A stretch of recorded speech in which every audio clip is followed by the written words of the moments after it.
Good evening. Welcome to the first episode of Cooking Without Fear, a channel designed to help teach you how to cook without a recipe and without the fear of failure. Today we are going to be making chili verde.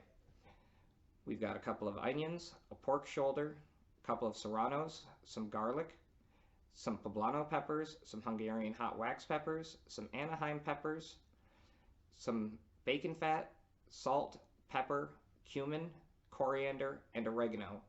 We'll also need a sheet tray, a couple of mixing bowls, a large pot, and either a blender or an immersion blender. Let's get started and have some fun.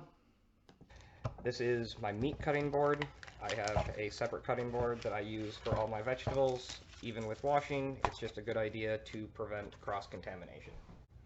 I do not wear gloves for sanitary reasons. Washing your hands works just fine. In fact, it typically is better.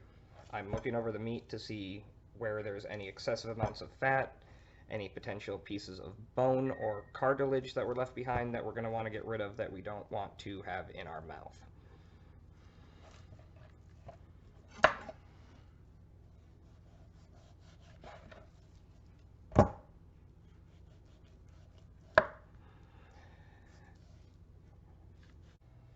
We can put it in the pan in the beginning when it's heating up and render some of the lard out of it and be able to use that for searing the meat after it has marinated. We'll just throw away the actual large chunks before we put in the cooking. It's all about conserving and using as much as you want. So go ahead and toss that in the pan for later.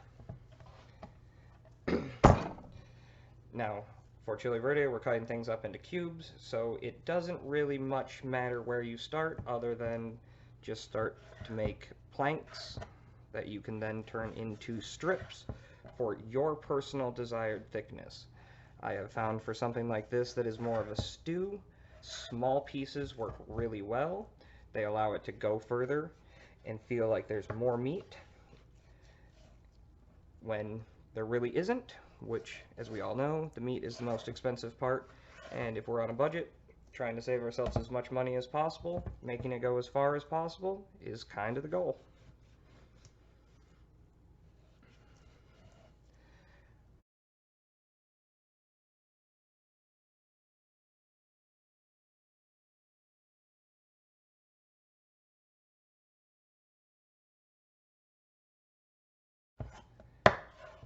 Make sure to keep your fingers out of the way. They call it a claw or crab grip, where you keep your fingers tucked back. You also use a pinch grip on the knife. Pinch right here. Other three fingers wrap around. Gives you a lot of control.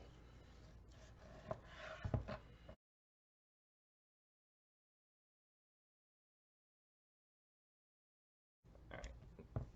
Longer pieces are a good idea to cut down even before we cut them into strips, just to make them more manageable. There's typically a nice natural separating point of any large piece of meat for where to cut it, like this fat section right there.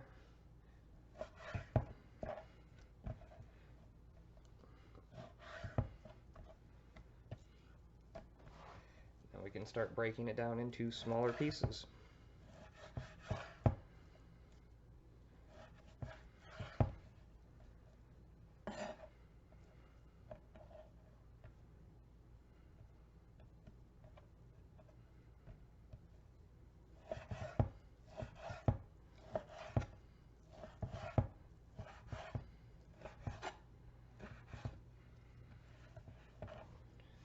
And into a bowl for the marinade.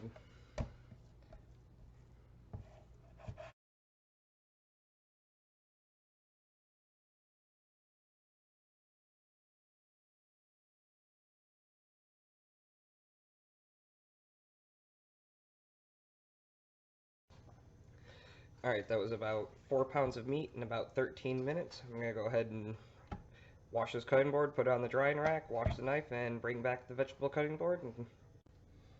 Alright, we got our 4 pounds of meat that we just finished cutting up. We got oregano, coriander, salt, cumin, and pepper.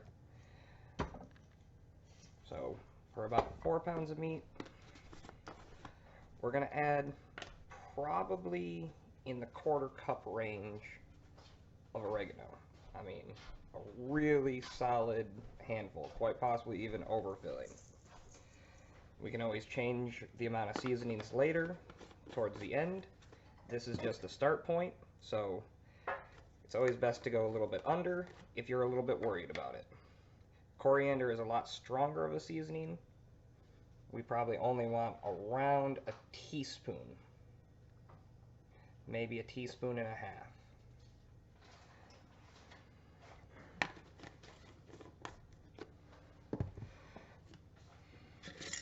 Cumin is an even stronger seasoning, has a big punch to it.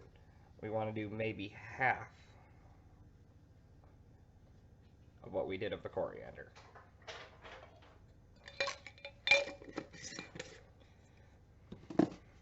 Salt, let's go ahead and start with a solid tablespoon. Same with the black pepper.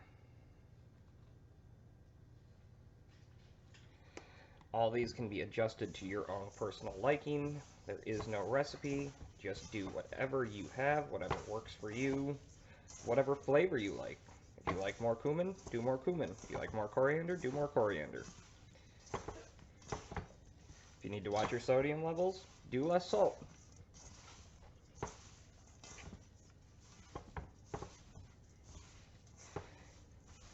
Give it a good mix up. I've got the pan on a medium-low heat right now, heating up to render those pieces of fat that we cut off earlier. Then I've got some bacon fat that I'm going to put in there, and when that's ready, we'll go ahead and sear off this meat and get it ready to go in with the rest of the sauce once it's all made. Right now we're going to do our peppers. The oven is preheating to 450 for roasting everything. We're just roasting it long enough to sweat it off, allow it to caramelize just a very little bit, but mainly we're just getting everything broken down and ready to get into the pan faster than we could saute it, especially when I don't know how to cook for anything but an army. So we've got some Anaheims today, some Hungarian wax, and some poblanos, all for flavor, and then a couple of serranos for some heat. I am wearing gloves because I do not enjoy forgetting that there is a bunch of hot capsaicin on my hands from the serranos and the other peppers. Even after I have washed my hands, there is still going to be capsaicin on your hands. And, well, if you touch your eyes, that really sucks. We just want to chop the tops off of all the peppers to go ahead and begin with. We're not going to be using any of the stems. With some of the larger peppers, like the poblano, if you want, you can just pull the actual stem out once you cut the top off. These smaller peppers doesn't really work.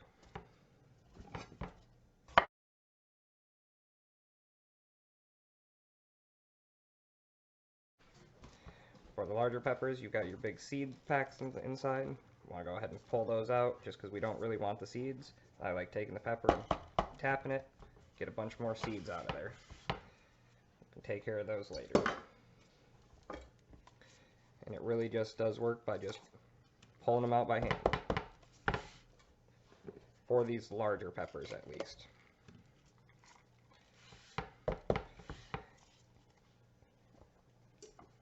For your larger peppers, if you don't want to use any hotter peppers like jalapenos or serranos or anything even hotter, if that's your preference, if you really are adverse to heat, even things like the poblanos that have a lot of flavor but still have some heat, by removing all the seeds and as much of this inner white membrane, you remove as much of the heat as you can while still retaining most of the flavor of the pepper. I like removing the seeds and the white membrane anyway. For the things like the Anaheims and the wax peppers, it's a good idea to take and just cut them and split them straight down the center. Then we can open them up, be able to have access to that seed and the membranes that run down the side to hold the seeds. I like to get the bigger seeds out just because, well, they don't have a great mouthfeel to them.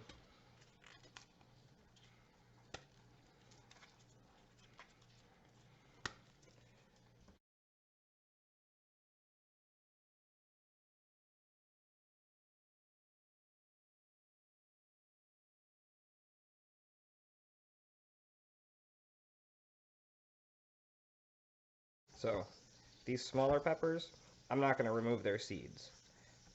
I'm specifically using them for their heat, not for the flavor. I'm using all the other peppers for their flavor. So these ones aren't going to get roasted. They're actually going to, or they are going to get roasted. They're going to get roasted as they are, where the rest of them are going to get cut up a little bit more.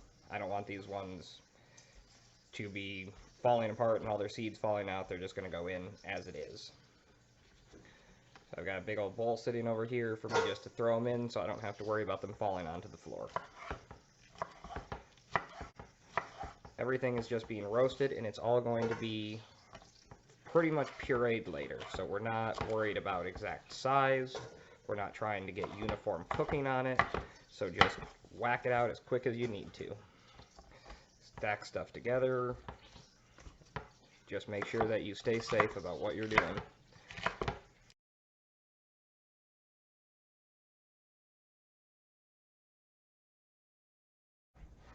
For sake of keeping things clean and orderly, we're going to go ahead and do the onions and then the garlic. So, for an onion, there are a couple of different ways to cut an onion. For what we're doing, what we're going to want to do is cut a little bit of the top off, put that end down, slice it in half, cut the bottoms off,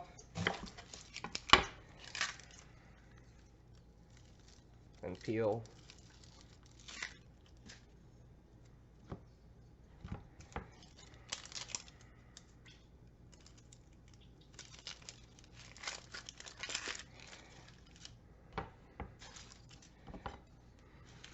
And again, we're doing a very rough chop because we're roasting these and then pureeing everything, so just straight down the middle and cross cut.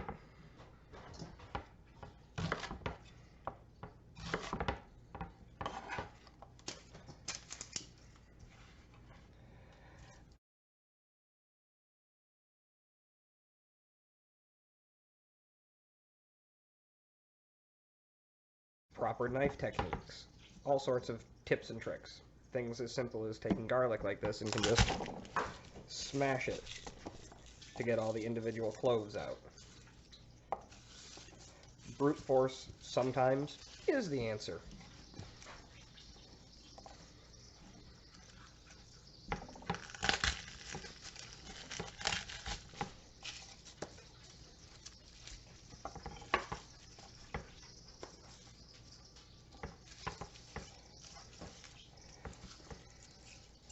Garlic gets very sticky when you work with it. That's why I wanted to wait till I was done with the onions to do it, because it can be very hard to keep all this little white paper from getting stuck to everything.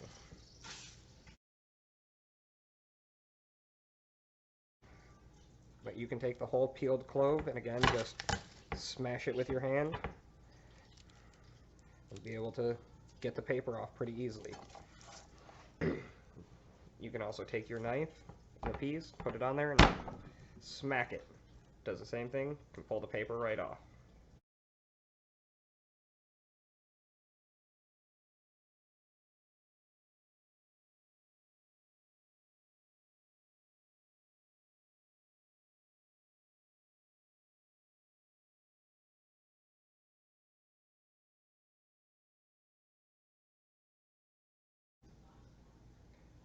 If you see any bad spots like this on your garlic, just cut them off. It's still just fine to use.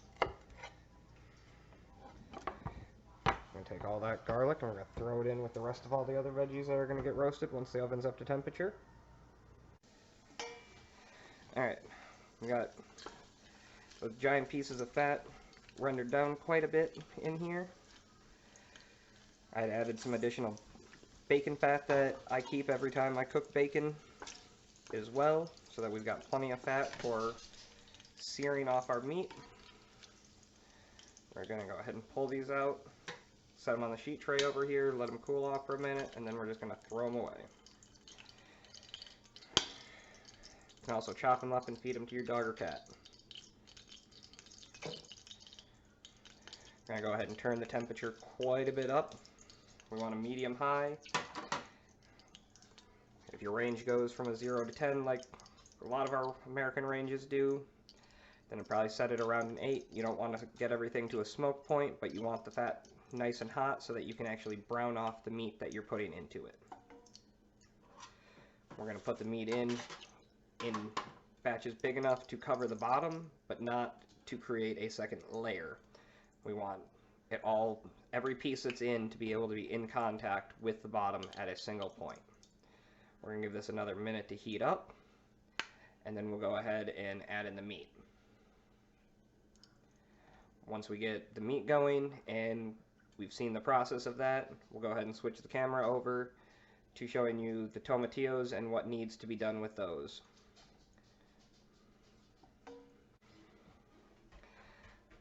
I'll use my hand in the pan or near the pan to feel how much heat's radiating off of it. It's a skill you can learn over time to get a feel for when the pan's ready. With the pan already having been warm and with me in an electric stove top, it feels like that this pan is ready to go ahead and start throwing chunks of meat in. We got our bowl of pre-seasoned meat, and we're literally just going to scoop some of it in here. Spread it out, make sure it's all getting onto the bottom.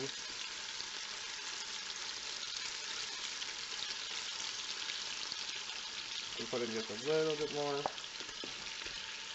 Again, we don't want it layered up, we want it all to be touching. Once you get it spread out so it's all touching the pan at some point, we're just going to go ahead and let it sit for a moment.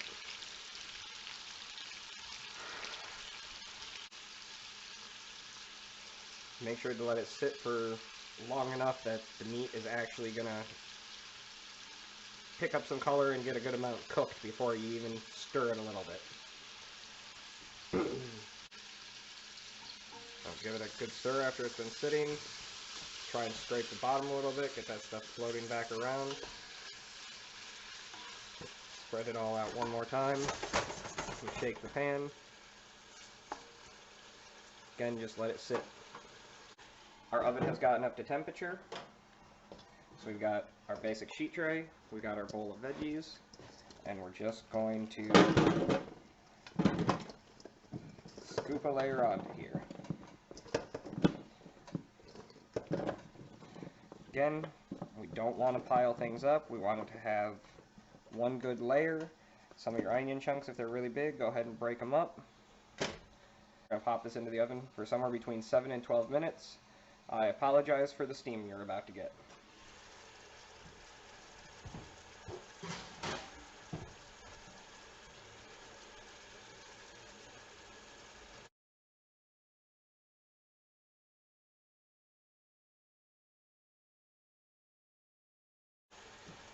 I really enjoy this flat slotted spoon for things like this,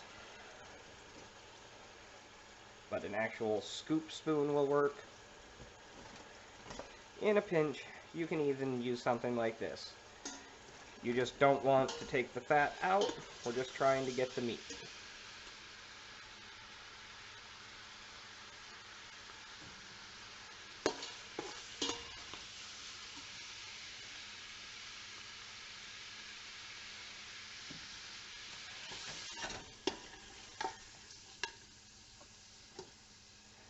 Tipping up helps get everything into one spot. It can make it easier to fish out those last couple of pieces we get.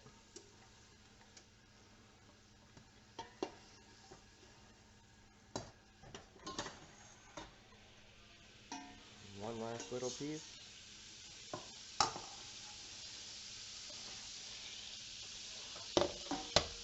Go ahead and add our second batch and just repeat.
it stick.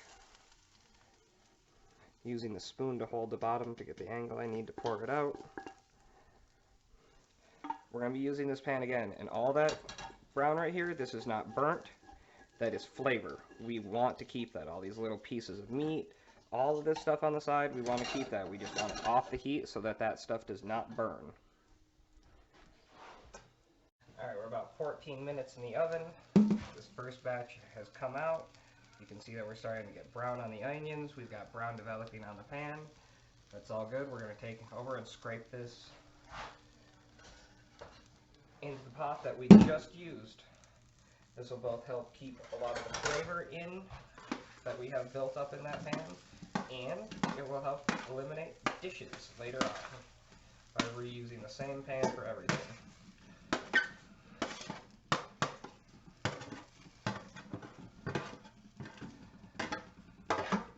I'm going to go over and throw another layer of vegetables on this pan and throw it right back in the oven for probably right about the same amount of time, another 14 minutes or so. So these are our tomatillos. We've got to peel this wrapper off of all of them. We've already got a bunch of them started over here that I was working on while the meat was going. It literally just peels off, really straightforward. They are fairly sticky, so some of them you will have spots that it sticks to. They are also fairly prone to getting bugs that will get into them and put spots on them. Again, when we go to, after we get all these peeled off, we've got to get them rinsed off to get any of the paper off, and they're kind of sticky. After we get all that done, we'll take them over to the cutting board to get them chopped in half, get them ready to go into the oven to get roasted.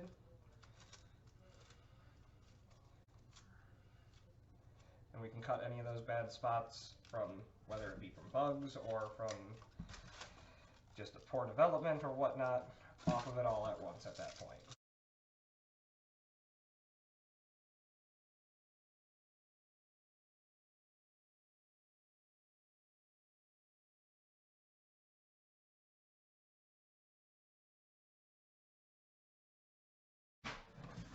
We're going to go ahead and rinse all of these with cold water.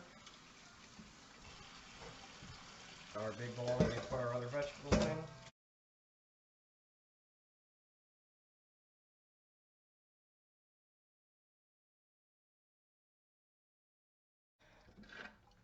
Alright, we got one giant bowl of tomatillos. Move back over to the cutting board. We got the tomatillos, we got our whole bowl. We got a few more minutes till the last batch of peppers comes out. These tomatillos are the last thing we have to do. So, if there's no blemishes, we're just literally cutting them in half and moving them to the side. So, quick look, no issue, cut. Quick look, no issue, cut. Doesn't matter if you cut them perfectly in half or not. We're just helping get a break on them.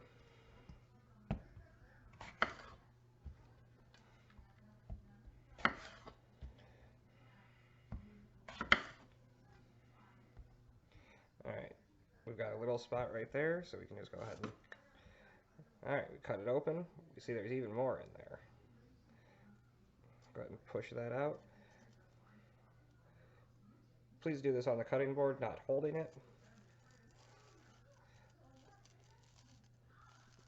Just take and core that whole area out, cut all that out, throw it away, cut in half and go.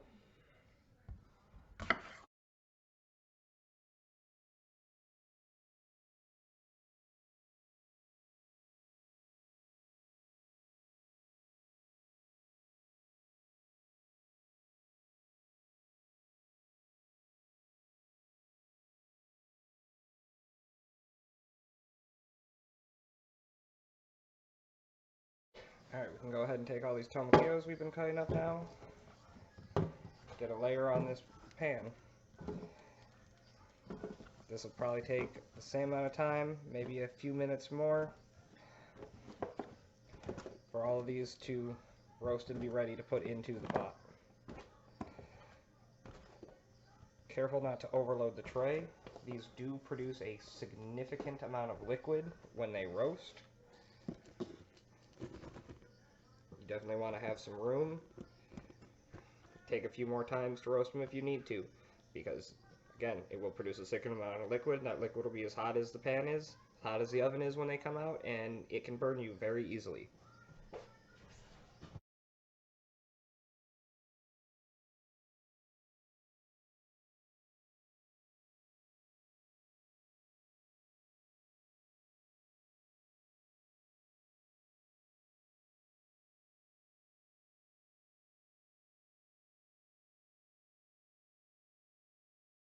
Alright, we're back again.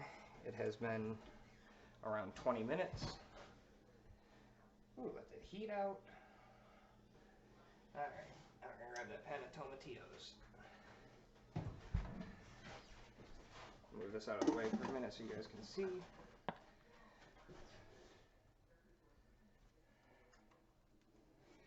As you can see, they have changed color quite dramatically. And there's a pretty good amount of liquid. Hot, sticky liquid. Tip that up and just pour it all right out into that pot.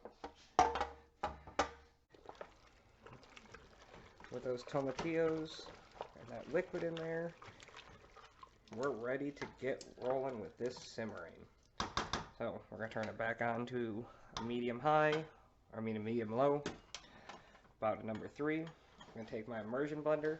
If you don't have an immersion blender, you're going to have to do this in batches in your blender.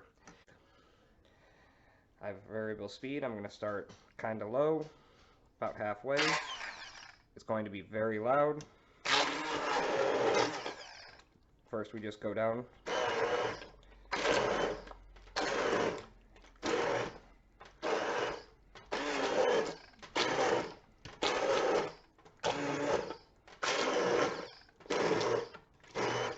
Once we start to get more of a liquid, we can keep it going.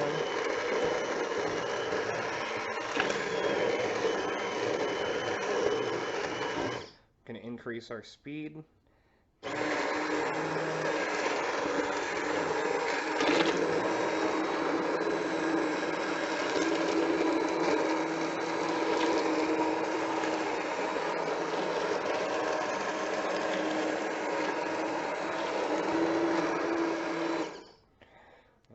Bring it up to maximum.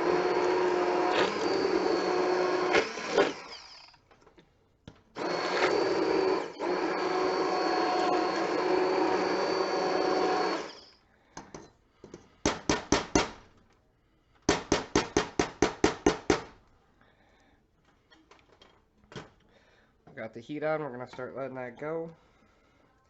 Let all those flavors cook together. We'll add each batch of tomatillos as they come out into it. Then we're going to go ahead, once all of that's blended in, we'll add the meat. Go ahead and put all that meat with all that extra fat, flavor, back into there. Done with that bowl as well.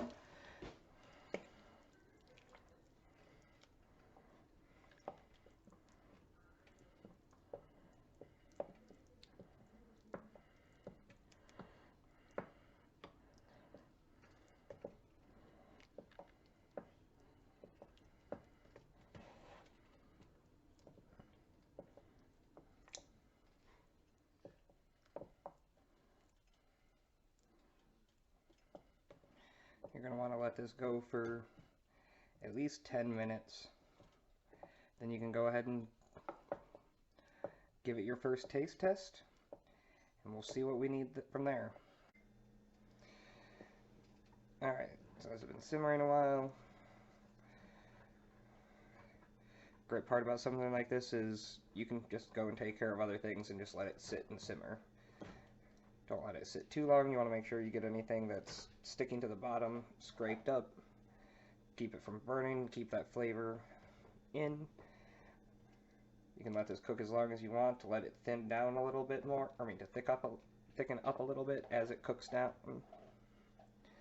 So let's go ahead and give it a taste as it's been sitting, see what we want to do. Like I said, most likely we're going to want to add some salt before we do anything else, but we want to see for sure where we're sitting before we do anything. As you're learning, add smaller amounts of salt and work your way up. As you get used to it, you can add larger amounts of salt all at once.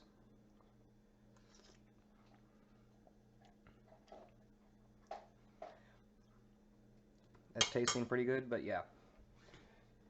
Definitely going to want to add some salt. There's absolutely no need for any fancy salts. They're good for certain things when you're finishing a fancy meal, but they have absolutely no purpose in a dish like this. I'm going to go ahead and start with something like that, probably close to another tablespoon.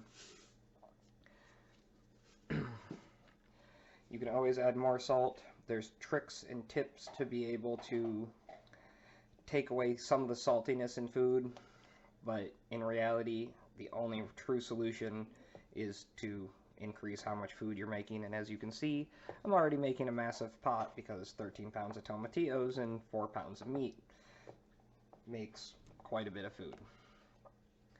So we either need to use a new spoon every time that we taste the food, or we need to wash the spoon each time in between. So it's good to have a couple so you can taste with new spoons and wash 4 or 5 of them all at once.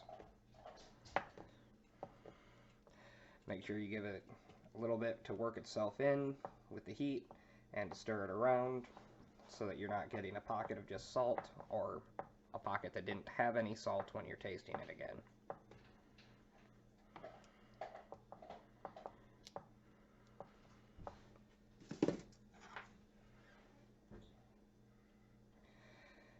Be careful trying it each time. It's easy to forget that it's hot.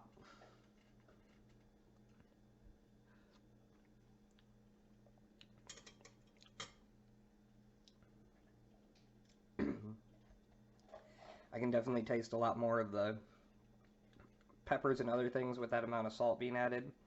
I think we can bring it forward a little bit more. I'm also not tasting any salt at all. You don't want to taste the salt, but you can bring it forward up until the point that you just start to taste it.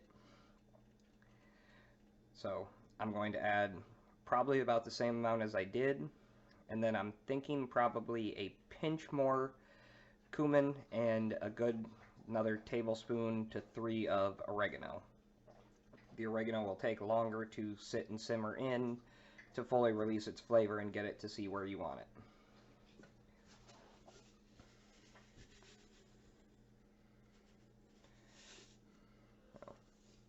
Around the same amount of salt again. Go ahead and put that straight in. And I'm going to go ahead and just do that pinch of cumin right now. Literally just a pinch.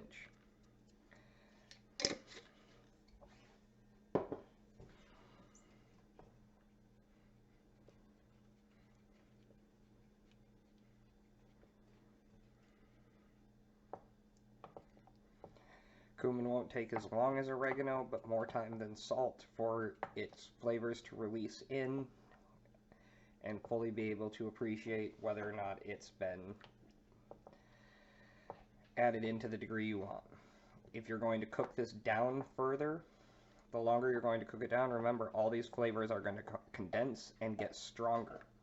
So if you're going to cook it down significantly, make sure you cook it down closer to the degree you want to eat it at before you start seasoning it, because otherwise you could make it too strong once you cook it down.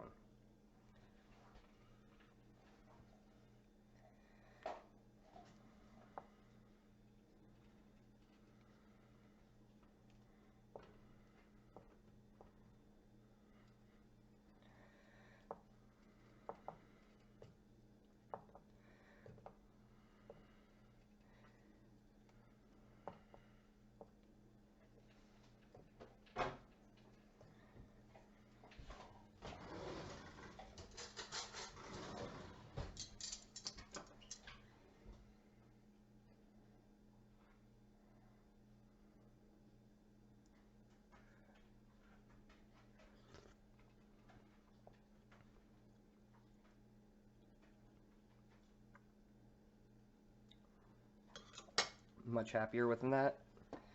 I do definitely think it needs the oregano though. It's probably about 1. It's about 2.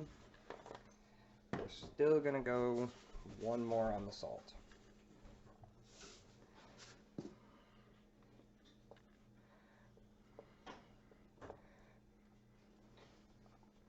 We're gonna let this go for about 5 minutes and then we'll check back in on it then, okay? Sitting here and simmering, let's give it another stir. Make sure everything's mixed in.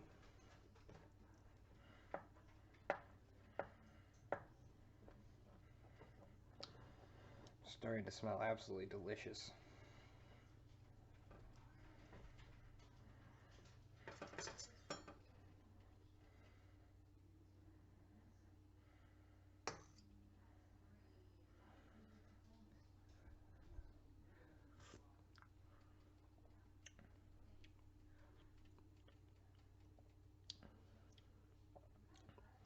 That's absolutely perfect for me with where it's at. I am going to let this continue to simmer, cook down a little bit further. Just personal preference. Doesn't really need to be watched that much.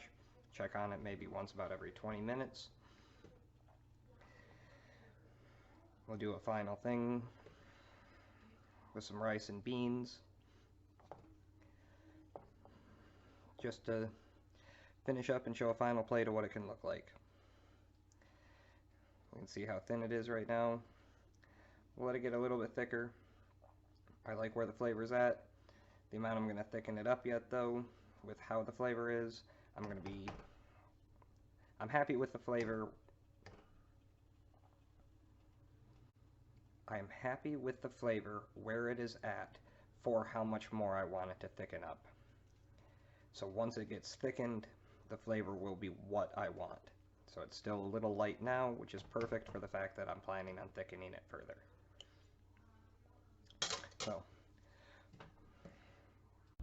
So this is the final plating after everything was cooked down. We've got some beans, a Spanish style rice along with the chili verde.